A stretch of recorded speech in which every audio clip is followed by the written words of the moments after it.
like, okay, so now you want to get on the one show, or you want to be the one person who works on that one project in Albuquerque. It's like, but there's 1,000 projects out here. Like, Yeah. don't you think it's easier to break in here than to be that one person in Albuquerque? Yeah, someone's going to work on that show. But if Yeah. you're trying to break in, the odds are better out here. You're listening to Screenwriters Need to Hear This with Michael Jamin.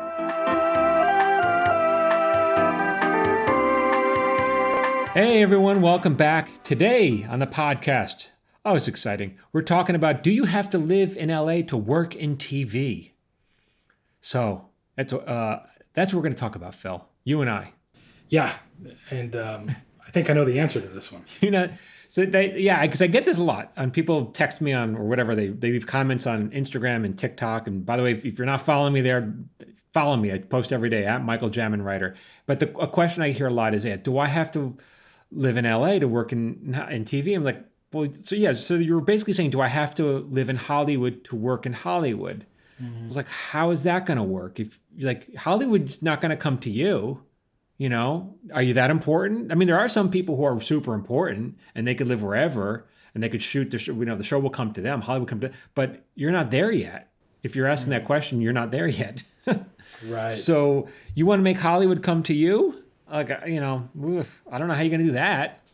Like the first thing, like and by the way, I kind of asked this question myself when I was first breaking in. I was right out of college and I remember talking to someone in the industry, do I have to come to LA? And she's like, honey, you need to come to LA tomorrow. And so, because LA is really where, and I know things are changing a little because of COVID and because of, working on Zoom, but for now it's still all out here. I don't think this, remote working is going to last. I don't see it lasting for a long time. But LA is where you make the connections. Is where you go on meetings. It's where you network with people, and that's half the battle. Like if you ask any person about how do I become a working actor, how do I break into the business as an actor, everyone will say the same thing. Well, first get into a class, because when you get into an acting class, if it's a good class with the right people, you're going to be surrounding yourself with other aspiring actors who are on the cusp, or some already have broken in, of breaking in, and you're going to say, well, how did you do it? How did you do it? You're going to talk, and you're going to become friends, and now you have a network of people who are all there, or right on the edge of being there. But if you're in an acting class in Florida, like, those people are not on the edge. They're out. They're outside. Yeah, this reminded me of a conversation I had a couple weeks ago. I went up to San Jose with my wife, and we were sitting at a mall having dinner at a King's Fish House, and looking out across, there was live music. And I just remember looking at the people playing that, and I was just thinking, do you think those people feel like this is it? Like they have made it as musicians? Or do you feel like this is them grasping at a dream they had that they never followed up on because they chased money here in Silicon Valley? Right. And that's a very judgmental perspective of mine. And I understand, like, I'm a bit of an a-hole for thinking that. But I get it because I did not grow up in LA. I've lived in LA for 5 years at this point. But I'm from a small town in Oklahoma with 19 people. And then I was in a town in Utah called Pleasant Grove. That's how, if that should tell you everything about that town. Pleasant, yeah. Right. And although there's some industry in Utah, it was very clear to me early on, like, I have to be in LA because that is where you have to be to make it in LA. Like, you have to be there. Yeah, and some people, like, that left comments like, this guy doesn't know what he's talking about. We shoot show. I'm from Albuquerque and they shoot shows here, or I'm from Georgia and they shoot shows here. Yeah, yes, of course they do. And Toronto, they definitely shoot, but Hollywood is still here. And like, okay, so now you want to get on the one show, or you want to be the one person who works on that one project in Albuquerque. It's like, but there's 1,000 projects out here. Like, don't you think it's easier to break in here than to be that one person in Albuquerque? Yeah, someone's going to work on that show. But if you're trying to break in, the odds are better out here. Yeah, and it was interesting because I went to film school in New Mexico, and New Mexico, Albuquerque's blowing up right now. I don't know if you heard, Netflix has just dumped another $1 billion into building infrastructure there. Yeah, so they're going to shoot there, which is great. Right. And at the time, it was actually, people would say, this is the place to join the union as a craftsperson, whether you're a grip or a props person, because it's easier to break in here than it is out there, and you can move up faster here. But then I moved to LA, and those people said, yeah, but we kind of see those people as a little bit, they're not actually to the level we are here. Really? Right. They're not operating at that same skill set because they know it took me 20 years to move to this level of key grip. And you're out there and you're in key grip in 5 years. Right. It's just a different skill set. So yeah, and this is a conversation I have with people. Yeah, absolutely. Like my film school in New Mexico had stages, and they filmed a television show in there, and then they leased it out for the summers, and they did films. And there were constantly projects that you could work on in film school as a PA and getting that experience. However, there's constant experience here. Like there's constantly work here. Yeah, there's just more opportunities. So you can break in there, sure, but there's just more opportunities to break in here. And the point I think to this podcast, although I'm sure we speak to some people and from all walks of life, actors and everything, this is predominantly a writing podcast, right? And it's for people interested in being a writer. And to that question, I think that question about is there anywhere else to work? Well, like all those shows that are shot, Handmaid's Tale, like shot in, I guess, Canada. I know in Canada, I think it's Toronto. I mean, the writing is done in LA. So if you want to be a writer and you want to work in the writer's room and you want to be maybe like a writer's assistant or a writer's production assistant, like the writers are here. These are the people you want to be close to, even just because of osmosis, because you want to breathe the same air as they do, because you want to, well, not with COVID, but you want to be around and you want their advice and their opinions. And so they're here. So you want to be close to where they are, Yeah. There's like 30 Rock. Go ahead. No, I was going to say, Better Call Saul, Breaking Bad, both shot in Albuquerque at the Albuquerque studios, both written in an office in Burbank.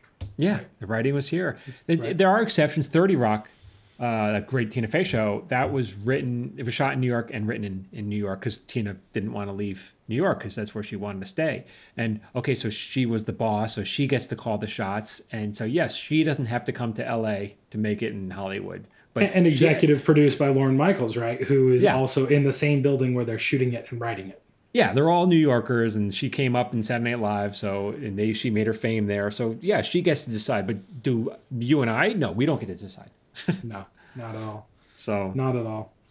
It's an interesting thing. So obviously, like you gave me your advice early on that I needed to get to LA, and I took kind of a winding path to get here. I had different options and different opportunities. But you gave me advice a long time ago, and that advice was really strong. Do you remember what that was? No, go tell me. I don't remember. You were like, you need to move to LA because when there's a job opportunity, they need you yesterday. Like they need you right now, not like, oh, I can be there tomorrow. It's like, okay, we'll just find someone who can be here right now. Yeah, right. I mean, that's exactly right. If you were in New York and you got a phone interview and they say, we need a PA to start tomorrow, and you're like, oh, okay, I'm really enthusiastic. I'll be there. I'm going to get down on the next flight. I'm going to fly to LA. I'll be there mid-afternoon. And then I got to find a place to stay. I got to get a car. I have no car. Like, no. We'll find somebody who's here, who has a car, who has a place to stay, who can start tomorrow, and who we met and we interviewed with and we already like. And they're not going to take that chance. Why would they want to do that? There's 100 people out here who want that same job. They're not going to, they don't need you so bad. Right. Like there's nothing special about being a writer's PA. It's simply this. Can I not be awkward? Can I keep my mouth shut? And can I stock a fridge? And that's because I helped get you this job on Tacoma FD. So I was on Tacoma this is my second season. I was a co-executive producer, I guess. And we needed a new PA. And the showrunner said, you know anybody know anybody? And I said, yeah, I can have a guy here. He'll be here in 10 minutes if you want. And I called you up. I said, can you be here? And yes, I'll be right there. I'll be right over. And you met, I think, that afternoon right? And they hired you that day and you started the next day. Correct. Yep. And it's because you lived in LA. And I have been working nonstop on that show. I've been a writer's PA, office PA, post PA, did that again. And now I'm moving over to their next film because surprisingly to me, it's really hard for people to do that job and do it in a way that's sufficient. Trustworthy. Right? Yeah. Yeah. It's just simple things. Like, can you get their order right? And that level of detail just seems to slip people by. But prerequisite, the requirement number one is I had to be in Los Angeles to be able to get that job. Yeah, for sure. Yeah. And you're willing to do it. And like, I know it's hard for some people. You live far away, or maybe you have a family, or maybe you don't have money. And I think, I get it. It's not, but these are like See, sacrifices need to be paid. The prices need to be paid. Someone has to pay these prices, and it may be too steep for you to pay it. I understand, so I don't make a judgment on that. But you know, if you want to do it, you know, I'm a New Yorker. I'm from New York. I would rather live on the East Coast, but I don't, you know. But whatever, I had to make this sacrifice, and I came here, and the sacrifice I made is I don't really get to see my parents all that often. I don't get to see my family in New York often. That's a big price I had to pay, but you know, I paid it. Hi guys, Michael Jamin here. I wanted to take a break from talking and talk just a little bit more. I think a lot of you guys are getting bad advice on the internet. I know this because I'm getting tagged. One guy tagged me with this. He said, "I heard from a scriptreader in the industry." And I was like, wait, what? Hold on, stop. My head blew up, I blacked out. And when I finally came to, I was like, listen, dude, there are no script readers in the industry. By definition, these are people on the outside of the industry. They work part-time, they give their right arm to be in the industry, and instead they're giving you advice on what to do, and you're paying for this? I mean, that just made me nuts, man. These people are unqualified to give my dog advice. And by the way, her script is coming along quite nicely. And I'm not done. Another thing, when I work with TV writers who are new on writing staffs, a lot of these guys flame out after 13 episodes. So they get this big break, they finally get in, and then they flame out because they don't know what is expected of them on the job. And that's sad because, you know, it's not gonna happen again. So to fight all this, to flush all this bad stuff out of your head, I post daily tips on social media. You can find me on Instagram and TikTok and Facebook at Michael Jamin Writer. If you don't have time, 2 minutes a day to devote towards improving your craft, guys, it's not going to happen. Let's just be honest. So go find me, make it happen. All right, now back to my previous rant. My wife would much rather live in Utah or Arizona, right? From a cultural perspective. And she's making that sacrifice for me to be able to chase my dream. And I got to tell you, I had this rule, and I got a lot of flack for it. But when I was dating, I don't think you even know this. When I was dating, I had what I call the red carpet rule, which was simply at a certain point in the relationship, if I felt like it was going to go somewhere serious, I would ask them, "Are you comfortable walking down a red carpet?" And 9 out of 10 girls said no. That was not something they'd be comfortable doing. But my goals, my dreams are like, yeah, that level of like being a professional, that I will have to be at premieres and I'll have to be on a red carpet with people paying attention to me. And I've lost out on many great relationships because I knew exactly what my goal was and what I wanted to be. Right. Yeah. Yeah, you have to have those long-term, they have to align for sure. So do you have to live, and I talk about I'm sorry, you want to say something? Yeah, I was going to say, just kind of circling back to something you said though about like being near the writers. I can't tell you the most valuable thing I think I did when I moved to LA. And I probably talked about it as well previously, but driving around, like looking at the Hollywood sign for the first time. I've been to LA countless times and I would refuse to look at the Hollywood sign until I lived here. Cause I was like, I'm in LA. I have made it into LA. I now feel like I'm an Angelino, right? But driving around, I was like, oh, cool. Like that's where the Muppets are. There's the Chinese theater. Like, oh, so cool. The biggest thrill I got was seeing the WGA building. Like seeing that building and being like, oh my gosh, like I'm that close to my dream. On 3rd and Fairfax.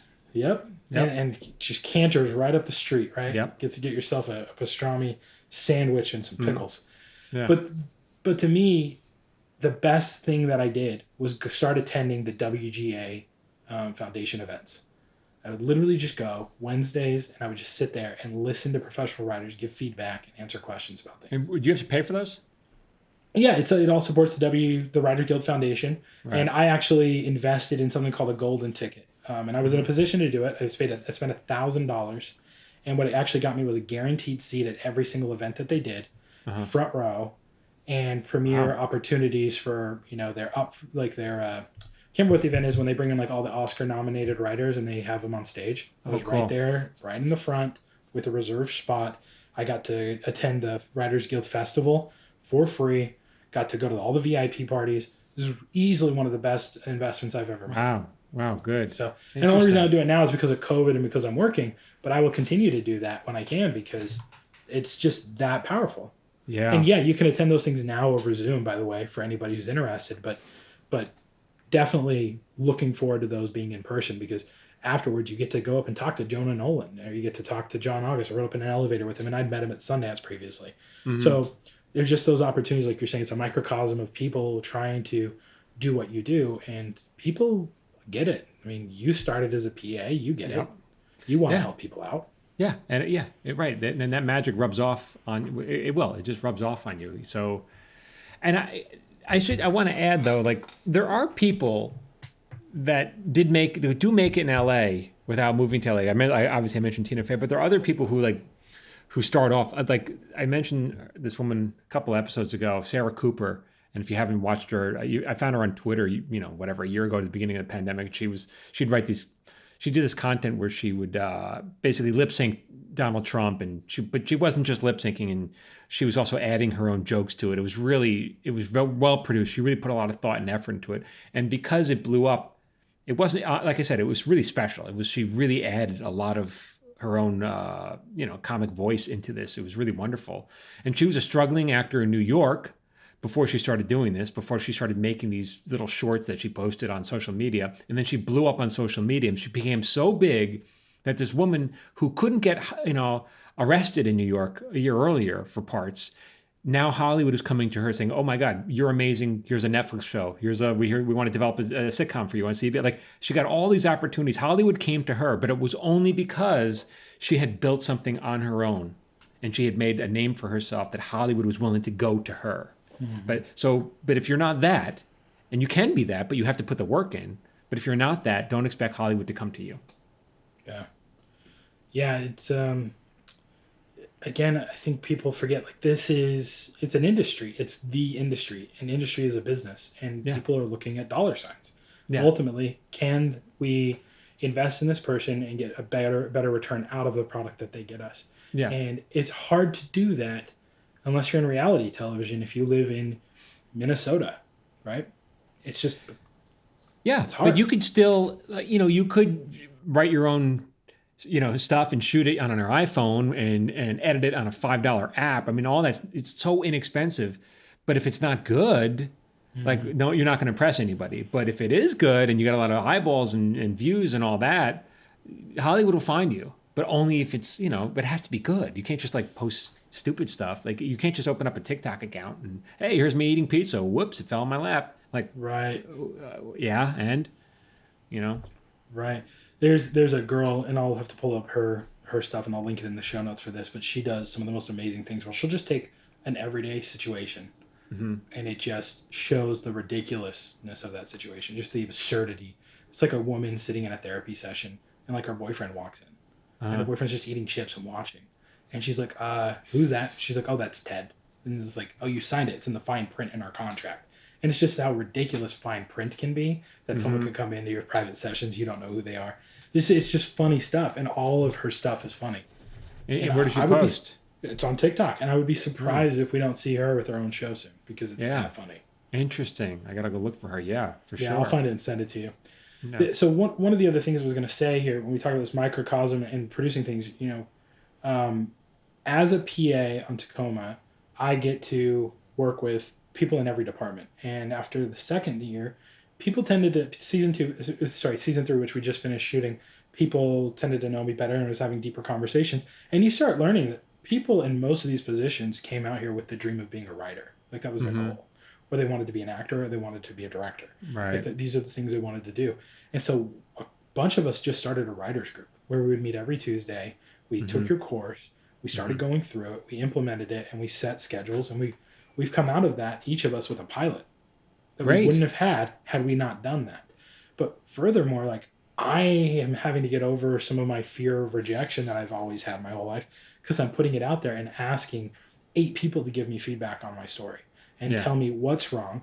But secondly, to your point, they're telling me from the perspective of story. Here, we all understand the same baseline of story now and what you're looking for as a professional writer. So here's where you messed up and here's where you went astray. Here's what your outline said, and here's what you did. Why did that happen? Right. So it makes it very clear where a lot of my own flaws have been in my writing.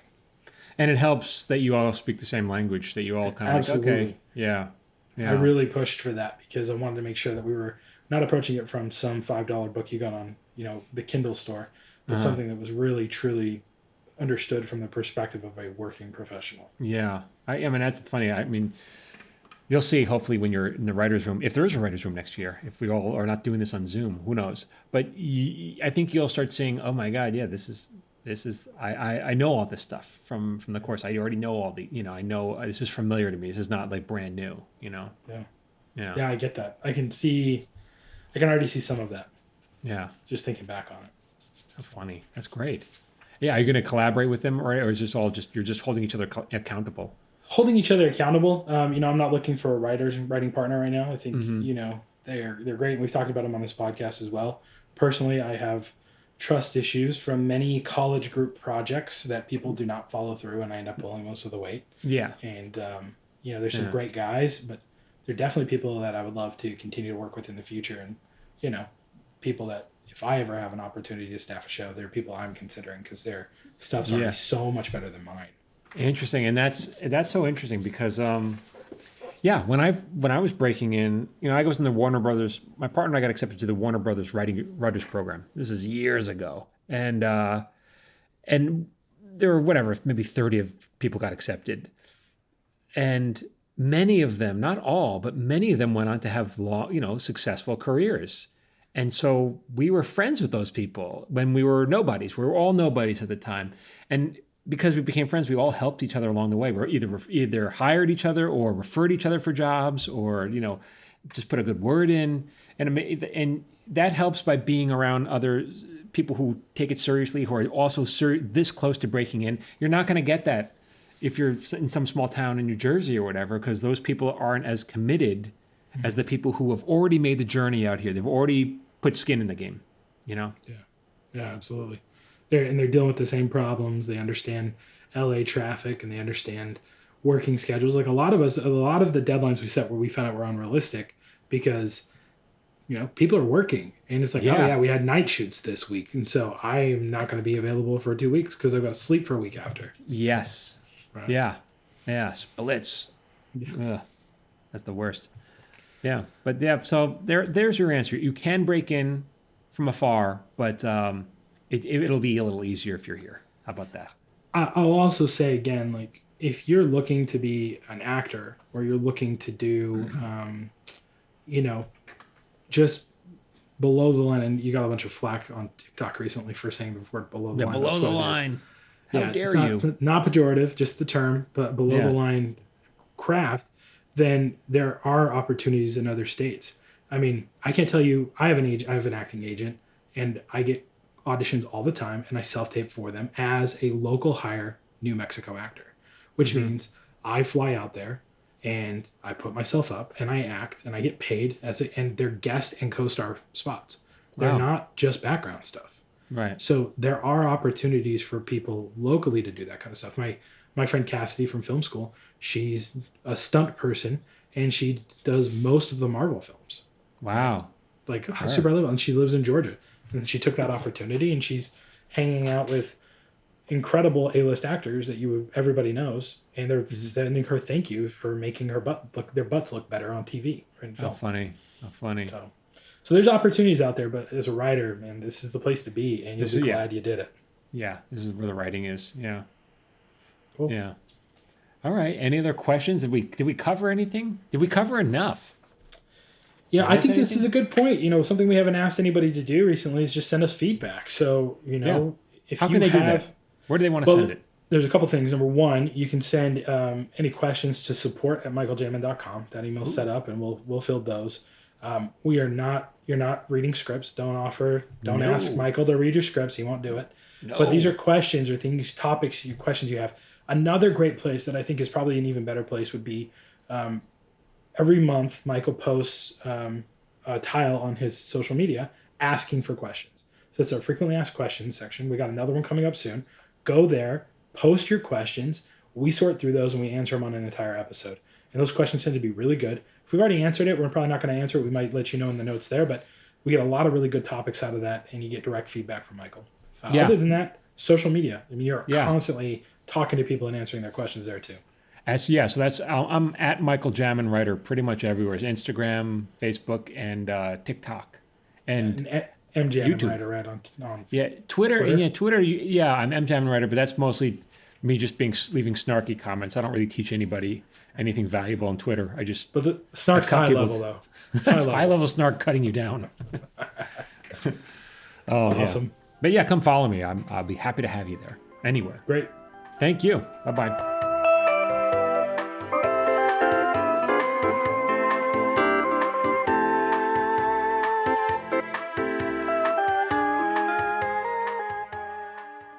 This has been an episode of Screenwriters Need to Hear This with Michael Jamin and Phil Hudson. If you'd like to support this podcast, please consider subscribing, leaving a review, and sharing this podcast with someone who needs to hear today's subject. If you're looking to support yourself, I'd encourage you to consider investing in Michael's screenwriting course at michaeljamin.com/course. I've known Michael for over a decade, and in the past 7 years, I've begged him to put something together. During the global COVID-19 pandemic, Michael had time, and I have to say, I wish I'd had this course 10 years ago. As someone who's personally invested in most online courses, earned a bachelor's degree, and actively studied screenwriting for over a decade, this course has been more valuable to me than most of the effort I've put in because it focuses on something no one else teaches: story. In his course, Michael pulls back the curtain and shows you exactly what the pros do in a writer's room, and that knowledge has made all the difference for me, and I know it will for you too. You can find more information at michaeljamin.com/course. For free daily screenwriting tips, follow Michael on Instagram, Facebook, and TikTok at michaeljaminwriter. You can follow me on Instagram, Facebook, and TikTok at Phil A. Hudson. This episode was produced by Phil Hudson and edited by Dallas Crane. Until next time, keep writing.